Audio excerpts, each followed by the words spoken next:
अस्सलाम वालेकुम dear student, welcome to Superior Maths Academy. आज हम क्लास 8 का हम जो मैथ्स कर रहे थे उसमें हमने 1.1 और उसके बाद इंट्रोडक्शन 1.2 का कर लिया था। आज हम 1.2 करेंगे एक्सरसाइज, और इसको आपने अच्छी तरह से समझना है। और हमारी ये वीडियोस अगर आपको अच्छी लगती हैं तो इसको कमेंट्स भी दिया करें, और बाकी इसको लाइक करें, सब्सक्राइब भी करें और बाकियों के साथ भी शेयर करें, ठीक है। तो क्वेश्चन नंबर 1 पे हम स्टार्ट करते हैं 1.2। क्वेश्चन नंबर 1 है name the property use in the following equation. ये जो इक्वेशंस आपके पास, इक्वेशन मतलब कि जिनमें इक्वल का साइन होता है ना, ये इक्वेशंस आपको दी हुई हैं और आपने बताना है कि इसमें कौन सी प्रॉपर्टी यूज़ हुई है। प्रॉपर्टीज़ मैं आपको पहले बता चुकी हूँ। फर्स्ट है जी 7 + 3 = 3 + 7। यहाँ पे देखिए प्लस का साइन है और आगे पीछे लिखी हुई है। ये कोमोटेटिव प्रॉपर्टी होती है, और ये क्योंकि प्लस है तो विद रिस्पेक्ट टू एडिशन हम लिखेंगे, तो ये विद रिस्पेक्ट टू होता है। फिर P + Q + R = ये यहाँ पे पहले दो के साथ ब्रैकेट है, फिर बाद में बाद वाले दो के साथ ब्रैकेट है, और प्लस का साइन है, दरमियान में इक्वल है दोनों।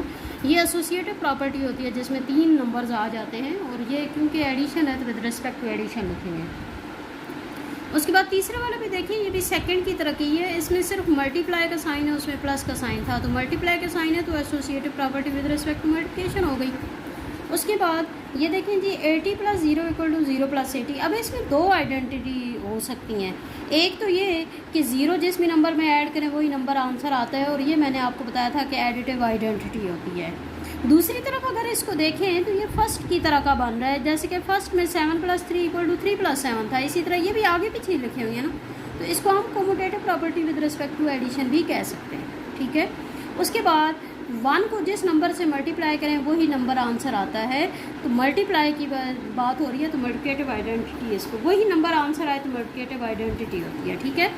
उसके बाद अगर प्लस माइनस हो और आंसर 0 आए, जब भी आंसर 0 आए तो वो एडिटिव इनवर्स होते हैं।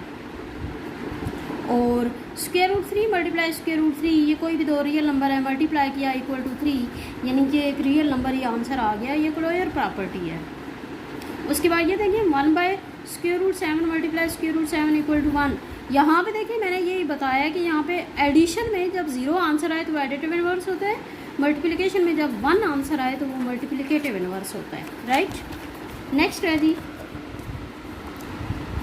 √3 × √7 = √7 × √3। ये भी आगे पीछे लिखी हुई हैं, और यहाँ पे देखिए मल्टीप्लाई का साइन है, तो इसका मतलब है commutative property with respect to multiplication हो गई, ठीक है। और इसमें देखिए 2 √2 + 3 √2, यानी दो रियल नंबर है उनको ऐड कर रहे हैं, ये 5 √2 एक रियल नंबर आंसर आ गया, ये क्लोजर प्रॉपर्टी हो गई। ये हमने प्रॉपर्टीज़ के नेम आपने लिखने थे। उसके बाद क्वेश्चन नंबर 2 पे आ जाए जी, find additive inverse of following. आपने इनके एडिटिव इनवर्स फाइंड करने हैं, ये आपको क्वेश्चन दिए हुए हैं। एडिटिव इनवर्स का मतलब कि आप उलट साइन अगर लगाएंगे तो एडिटिव इनवर्स का मतलब क्या होता है, ये पहले मैं आपको प्रॉपर्टी बता चुकी हूँ कि जिसमें आंसर 0 आए। तो आंसर 0 कब आएगा, अगर एक प्लस साइन के साथ हो नंबर, उसके साथ माइनस साइन के साथ नंबर वही वाला ऐड करें तो आंसर 0 आएगा ना। जैसे 12/5 है, तो अगर हम इसके, ये प्लस का है, साइन कोई नहीं है ना, तो मतलब प्लस है, इसके साथ अगर -12/5 लगा दें तो तब 0 आंसर आता है। इसका मतलब है कि एडिटिव इनवर्स 12/5 का क्या हुआ, -12/5, यानी साइन चेंज कर देते हैं।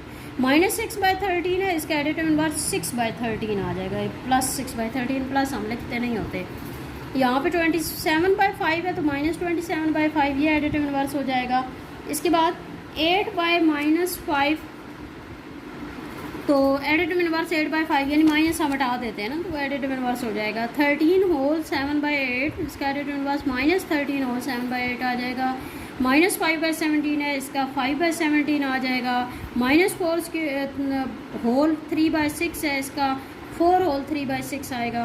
और 3/11 का -3/11 आएगा, यानी उलट साइन हमने कर दिया है, तो ये एडिटिव इनवर्स बन जाता है जिसमें हम उलट साइन लगा देते हैं। अगर प्लस के साथ हो तो माइनस लगा देते हैं, अगर माइनस के साथ हो तो प्लस लगा देते हैं, ये एडिटिव इनवर्स होता है। उसके बाद क्वेश्चन नंबर 3 पे आ जाएँ, ये जी find multiplicative inverse of following. अब इसके हमने मल्टीप्लिकेटिव इनवर्स फाइंड करने थे। एडिटिव इनवर्स में आंसर 0 आना चाहिए और मल्टीप्लिकेटिव इनवर्स में आंसर 1 आना चाहिए। आंसर 1 कब आएगा, अगर आप उलट नंबर के साथ मल्टीप्लाई करते हैं तो कैंसिल हो गया, आंसर 1 आएगा। जैसे हम यहाँ पे एक, चलो मैं आपको बता भी देती हूँ, 4/3 है, ठीक है। इसके साथ अगर -3/4 को, माइनस का साइन है ना, तो साइन चेंज नहीं होगा यहाँ पे, मल्टीप्लिकेटिव इन्वर्स में साइन वही रहता है, ठीक है, सिर्फ उलट जाते हैं, यानी न्यूमरेटर डिनोमिनेटर में आ जाता है और डिनोमिनेटर न्यूमरेटर में चला जाता है। अब यहाँ पे देखिए माइनस माइनस मल्टीप्लाई हो रहा है ना, तो माइनस माइनस हो जाएगा प्लस, 3 3 से कैंसिल हो गया, 4 4 से कैंसिल हो गया, आंसर 1। समझ आ गई मेरी बात, कि यानी आपने उलट नंबर के साथ जब आप मल्टीप्लाई करेंगे तो आंसर 1 आएगा, और जब आंसर 1 आए तो वो मल्टीप्लिकेटिव इन्वर्स होता है, ठीक है ना। तो 1/2 है, तो इसका मल्टीप्लिकेटिव इन्वर्स 2/1, तो बाय 1 हम नहीं लिखते, तो 2 आ जाएगा। जैसे 1/2 मल्टीप्लाई 2 अगर करें, 2 2 कैंसिल, तो 1 आंसर आता है ना, 1 आंसर आना चाहिए। 1/√7 है, तो इसका मल्टीप्लिकेटिव इन्वर्स √7 आ जाएगा, √7 से कैंसिल होकर 1 रह जाता है। इसी तरह -5/-7 है, तो इसका -7/-5 आ जाएगा, ठीक है। ये मैं अगेन आपको बता रही हूँ, मल्टीप्लिकेटिव इन्वर्स में साइन चेंज नहीं होंगे, प्लस जहाँ पे है वहाँ पे प्लस ही रहेगा, जहाँ पे माइनस है वहाँ पे माइनस ही रहेगा, सिर्फ ये होगा कि उलट जाएगा, ठीक है। इसके बाद 8 + 3 है, तो इसका मल्टीप्लिकेटिव इन्वर्स 1/8 + 3 हो जाएगा, और यहाँ पे आप यूँ भी लिख सकते हैं, ये जो 8 + 3 है इसको ऐड कर दें तो 11 हो जाता है, सॉल्व यानी कर लें कि 1/11 हो जाता है। -1 है, इसका मल्टीप्लिकेटिव इन्वर्स देखें 1/-1, और आपको पता है माइनस यहाँ पे हो या इधर हो, माइनस एक दफ़ा लग जाता है और 1/1 1 होता है, तो -1 भी हम इसको कह सकते हैं। इसके बाद 9 - 7 है, इसका मल्टीप्लिकेटिव इन्वर्स क्या होगा 1/9 - 7, और 9 - 7 को आप 2 भी तो लिख सकते हैं ना, तो 1/2 भी आ सकता है, यानी ये भी आपका आंसर ठीक है, या आप सॉल्व करना चाहते हैं तो वो भी कर सकते हैं। इसके बाद है a is not equal to 0, ये इज़ नॉट इक्वल टू 0 इसलिए लिखा हुआ है कि ए का मल्टीप्लिकेटिव इन्वर्स आता है 1/a, और ये मैं पहले भी आपको शायद बात बता चुकी हूँ कि अगर ए डिवाइड में, यानी कि यहाँ पे डिवाइड में 0 नहीं होना चाहिए, डिवाइड में 0 हो तो वो एग्जिस्ट ही नहीं करता, ऐसा होता ही नहीं है, तो इसलिए 1/0 नहीं हो सकता, तो इसलिए यहाँ पे ए को इन्होंने साथ में लिख दिया, मेंशन कर दिया कि ए 0 नहीं होता, ठीक है। तो मल्टीप्लिकेटिव इन्वर्स में हमने क्या किया था, मल्टीप्लाई उलट साइन के साथ नहीं, उलट वैल्यू के साथ मल्टीप्लाई करें तो 1 आंसर आता है, तो उसको हम multiplicative inverse. Identify the property that justifies. अब यहाँ पे आपने साथ साथ मैं आपको प्रॉपर्टीज़ बताती जाती हूँ कैसे आएंगी। 1 × y - 2 इक्वल टू 1 × y - 1 × 2। ये देखिए 1 मल्टीप्लाई हो रहा था, इन दोनों के साथ ये ब्रैकेट में थे, तो अलग अलग मल्टीप्लाई होगा, इसको हम कहते हैं डिस्ट्रीब्यूटिव प्रॉपर्टी, ठीक है। ये कौन सी प्रॉपर्टी होती है, डिस्ट्रीब्यूटिव प्रॉपर्टी। उसके बाद नेक्स्ट देखें जी, आंसर 1 आ गया है, यानी 0.2 को 5 से मल्टीप्लाई करें, आंसर 1 आ गया। आंसर 1 आ गया जब भी, तो वो क्या होता है, मल्टीप्लिकेटिव इन्वर्स। मल्टीप्लाई करने से आंसर 1 आ गया तो वो क्या होता है, मल्टीप्लिकेटिव इन्वर्स, ठीक है। और इसके बाद ये देखें x + 2 + y equal to y + x + 2। अब यहाँ पे आप ये x + 2 को एक नंबर कंसिडर करें, ठीक है, यानी एक नंबर है ये, प्लस ये दूसरा नंबर है, और इक्वल में ये दूसरे वाला पहले लिख दिया और पहले वाला दूसरा लिख दिया, दूसरे नंबर पे लिख दिया। ये कॉम्यूटेटिव प्रॉपर्टी है, ठीक है। और ये कॉम्यूटेटिव प्रॉपर्टी किसकी है, एडिशन की। यहाँ पे आप ये कंफ्यूज ना हो जाएंगे, ये 3 नंबर लिखे हुए हैं, तो 3 वाली तो एसोसिएटिव होती है, वो एसोसिएटिव तब होती है जब वो ये इन दोनों के साथ ब्रैकेट है, अगर 2 + y के साथ ब्रैकेट हो जाती ना, तो फिर वो एसोसिएटिव प्रॉपर्टी होती है। ऐसे जो है ये कॉम्यूटेटिव प्रॉपर्टी, इसको आप एक नंबर कंसिडर करेंगे x + 2 को। फिर देखिए जी -3b + 3b = 0, आंसर 0 आ जाए, आंसर 1 आया था तो मल्टीप्लिकेटिव इन्वर्स था, आंसर एडिशन में आंसर 0 आ जाए तो वो क्या होता है, एडिटिव इन्वर्स, ठीक है। और इसके बाद ये देखें x + 5 - 1 इक्वल टू x बाहर आ गया और 5 - 1 ब्रैकेट। अब ये एसोसिएटिव प्रॉपर्टी है, ठीक है, associative property with respect to, क्योंकि एडिशन सब्ट्रैक्शन है ना, तो उसको हम एडिशन ही फिर कहेंगे, associative property with respect to addition, ठीक है। उसके बाद लास्ट वन देखें, -3 बाहर था, 2 - y ब्रैकेट में है, -3 × 2 तो -6 हो गया, -3 × -y तो +3y हो गया, यानी -3 अलग अलग दोनों से मल्टीप्लाई हो गया। ये अगेन कौन सी प्रॉपर्टी आ गई, डिस्ट्रीब्यूटिव प्रॉपर्टी, ठीक है। ये हो गया क्वेश्चन नंबर 4। नेक्स्ट है जी question number 5, write name of properties of equality and inequality of real number. अब यहाँ पे इक्वलिटी और इनइक्वलिटी, यानी कि इक्वल और ग्रेटर लेस के साइन भी होंगे, तो ये आपने देखना है यहाँ पे। फर्स्ट पार्ट है जी 7 इज़ ग्रेटर देन 5, ठीक है। 7 अगर बड़ा है 5 से तो देन 11 बड़ा होगा 9 से। देखें अगर 7 में दोनों तरफ हम 4 ऐड कर देते हैं, ठीक है, यहाँ पे दोनों तरफ 4 ऐड हो रहा है तो तब ये 11 इज़ ग्रेटर देन 9 बन रहा है। इसका मतलब है कि 4 ऐड हो रहा है तो ये कौन सी प्रॉपर्टी हो गई, एडिटिव प्रॉपर्टी। यानी सेम नंबर ऐड करने से कोई फ़र्क नहीं पड़ता ना इनइक्वालिटी पे। -5 इज़ लेस देन 3, तो अब देखें ये देन -1 इज़ लेस देन 7 हो गया, यानी -5 + 4 करें और 3 + 4 करें तो ये देखें ये -1 लेस देन 7 बन जाता है ना। यानी दोनों तरफ हमने सेम नंबर ऐड किया है, इनइक्वालिटी पे कोई फ़र्क नहीं पड़ा, ये एडिटिव प्रॉपर्टी अगेन हो गई। उसके बाद देखिए 6 less than 8, then 36 less than 48। अगर 6 को आप 6 से दोनों तरफ 6 से मल्टीप्लाई करें ना तो ये बन जाता है 36 लेस देन 48। इसका मतलब है कि मल्टीप्लाई सेम नंबर करने से इनइक्वालिटी पे कोई फ़र्क नहीं पड़ा, ये मल्टीप्लिकेटिव प्रॉपर्टी है। उसके बाद p लेस देन 0, तो -p ग्रेटर देन 0 होगा। अगर p लेस देन 0 है तो माइनस साइन अगर यहाँ पे चेंज हो ना तो फिर इनइक्वालिटी का साइन चेंज हो जाता है। यानी इसका मतलब दूसरे लफ्ज़ों में हम ये कह सकते हैं कि p को आपने -1 से मल्टीप्लाई किया और 0 को भी -1 से, यानी दोनों तरफ आपने माइनस नंबर से मल्टीप्लाई किया तो -p वो फिर ग्रेटर हो गया 0 से, और 0 को जैसे मल्टीप्लाई करें वो 0 ही होता है ना। ये मल्टीप्लिकेशन हो रही है तो इसका मतलब है मल्टीप्लिकेटिव प्रॉपर्टी हो गई। उसके बाद देखें 3/5x = 3/5y, then x = y।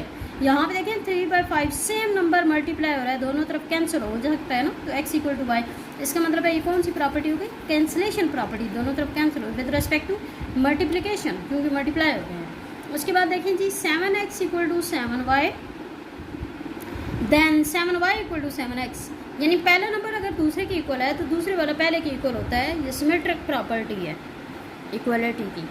उसके बाद x + 5 = y + 5 and y + 5 = z + 5, then x + 5 = z। यानी पहला नंबर दूसरे के इक्वल है, दूसरा नंबर तीसरे के इक्वल है तो पहले वाला तीसरे के इक्वल होगा, ये ट्रांजिटिव प्रॉपर्टी। उसके बाद देखें दोनों तरफ सेम नंबर ऐड हो रहा है तो वो कैंसिल हो जाएगा ना, यानी ये अगर प्लस टी आप दूसरी तरफ ले जाए -t कैंसिल हो जाता है, x = y। यानी इसका मतलब है ये कौन सी फिर प्रॉपर्टी आ गई, cancellation property with respect to addition. उसके बाद है p = q, p = q है तो देन -2/3 p = -2/3, यानी कि सेम नंबर मल्टीप्लाई हो रहा है ना तो फिर भी वो इक्वल ही रहेंगे, यानी पहले इक्वल थे सेम नंबर से मल्टीप्लाई किया फिर भी इक्वल रहेंगे, तो ये मल्टीप्लिकेटिव प्रॉपर्टी हो गई। उसके बाद लास्ट वन है जी a is greater than b, then 1/b is greater than 1/a। तो यहाँ पे आप देखें a is greater than b, यानी एक नंबर दूसरे से बड़ा है, अगर आप उसको उलट कर दें तो वो छोटा हो जाएगा। ये बात भी मैंने पहले भी आपको बताई थी। लेट सपोज हम कहते हैं 3 इज़ ग्रेटर देन 2, अब 3 को उलट करें तो वो 1/3 होता है और 2 को उलट करें वो 1/2 होता है। और ये बात मैंने आपको बताई भी थी कि 1/3 का मतलब तीसरा हिस्सा और 1/2 का मतलब हाफ। तो जाहिर सी बात है आपको पता है कि तीसरा हिस्सा छोटा होगा ना हाफ से, तो इसलिए यहाँ पे ये प्रॉपर्टी, इसको हम कहते हैं इनइक्वालिटी मल्टीप्लिकेटिव इनवर्स, ठीक है। तो ये आपकी प्रॉपर्टीज़ थी, ये इक्वलिटी और इनइक्वालिटी के लिहाज से ये कुछ प्रॉपर्टीज़ थी, ठीक है। उसके बाद आ जाए जी क्वेश्चन नंबर 6 पे। ये वो एब्सोल्यूट वैल्यू जो मैंने मॉड वाला आपको बताया था, मॉडुलस इसको हम बोलते हैं, मॉड भी कह सकते हैं, एब्सोल्यूट वैल्यू भी कहते हैं। और एब्सोल्यूट वैल्यू के मुताबिक मैंने आपको ये बताया था कि अगर एब्सोल्यूट वैल्यू, ये साइन होता है ना एब्सोल्यूट का, इसके अंदर अगर माइनस साइन के साथ भी हो तो वो प्लस हो जाता है, उससे कोई फ़र्क नहीं पड़ता। इसका मतलब है कि हम ये करते हैं ना, जैसे ये -7 मॉड +5 मॉड -9 मॉड, अब ये -7 मॉड 7 बन जाएगा और +5 तो यही रहेगा, और माइनस, क्योंकि ये माइनस तो बाहर है ना, अंदर अगर इसके साथ माइनस होता है तो वो प्लस हो जाता है, ये माइनस बाहर वाला तो माइनस ही रहेगा, और 9 तो ये दोनों ऐड हो रहे हैं तो 12 - 9 3 आपका आंसर हो जाएगा, ठीक है। यानी मॉड में से आपने निकाल के इनको सॉल्व कर लेना है। इसके बाद ये मॉड में है जी -3 - 4 मल्टीप्लाई, ये मॉड में है -1/4 फिर +1 बाहर है। अब यहाँ पे आप क्या करेंगे, -3 - 4, तो -7 मॉड आ जाएगा और मल्टीप्लाई -1/4 मॉड +1। तो यहाँ पे देखिए -7 मॉड है, मैंने अभी आपको बताया कि माइनस में हो या प्लस में हो वो प्लस में ही रहती है, ठीक है। यानी मॉड हटा देंगे 7 मल्टीप्लाई, ये -1/4 है तो इसमें मॉड हट गया 1/4 और +1। मैंने आपको बार बार बता रही हूँ कि मॉड के अंदर अगर माइनस का साइन हो तो वो ख़त्म हो जाता है, उसकी कोई वैल्यू नहीं, क्योंकि आपको मैंने बताया था कि मॉड यहाँ पे ये असल में डिस्टेंस यूज़ हो रहा है और डिस्टेंस हमेशा पॉजिटिव होता है, वो कभी नेगेटिव नहीं हो सकता, ठीक है। तो 7 मल्टीप्लाई 1/4 +1 तो ये बन जाता है। ये देखिए मल्टीप्लाई हो रहा है ना, अगर एक होल नंबर पार्ट से मल्टीप्लाई हो रहा हो तो वो नंबरेटर से हमेशा मल्टीप्लाई होता है। 7 1 ज़ा 7/4 +1, तो यहाँ पे 1/1 करके हम इसका एलसीएम ले लेते हैं, 4 एलसीएम आएगा। 7 + 4 1 4 तो ये 11/4 इसका आंसर हो गया, ठीक है। इसके बाद नेक्स्ट है जी, इसमें mod -7 + 2 minus mod 5 - 9 plus mod -4। यहाँ पे देखिए मॉड के अंदर वाला -7 + 2 तो ये क्या हो जाएगा, बड़ी वाले के साथ माइनस साइन है, 7 × 2 - 5 यानी -5 मॉड माइनस यहाँ पे 5 - 9 बड़ी वाले के साथ माइनस साइन है, 9 में से 5 - 4 और प्लस ये -4 मॉड। अब मॉड में से इनको निकालेंगे तो माइनस वाले प्लस हो जाएंगे, यानी 5 ये माइनस साइन तो बाहर है ना, ये माइनस तो रहेगा और ये -4 जो है +4 हो जाएगा और ये भी +4 हो जाएगा। तो ये जो बाहर वाला माइनस है इसकी वजह से ये -4 है, ठीक है। तो -4 + 4 कैंसिल होकर 5 आंसर आएगा। लास्ट इसका है जी -1 + 4 मॉड, ठीक है, इन दोनों के साथ मॉड है, प्लस -5 + 1 होल मॉड और होल ब्रैकेट में लिखा हुआ है और डिवाइड 15 - 1 मॉड। इसका मतलब है ब्रैकेट वाले के अंदर पहले हम सॉल्व करेंगे ना, तो ब्रैकेट के अंदर देखिए ये लिखा हुआ है मॉड -1 + 4, बड़े वाले के साथ प्लस है, 4 में से 1 माइनस करें 3 यानी मॉड 3 आ जाएगा। ये लिखा हुआ है मॉड -5 + 1, तो बड़े वाले के साथ माइनस है, 5 में से 1 माइनस करें 4 यानी -4 मॉड हो जाएगा और ये डिवाइड और ये 15 - 1 मॉड तो ये 14 मॉड हो जाएगा। अब क्योंकि ब्रैकेट के अंदर है ना ये, तो इसको हमने पहले सॉल्व करना है। ये देखिए मॉड में से इसको निकालें 3 प्लस और इसको मॉड में से निकालें तो वो प्लस हो जाएगा, ठीक है।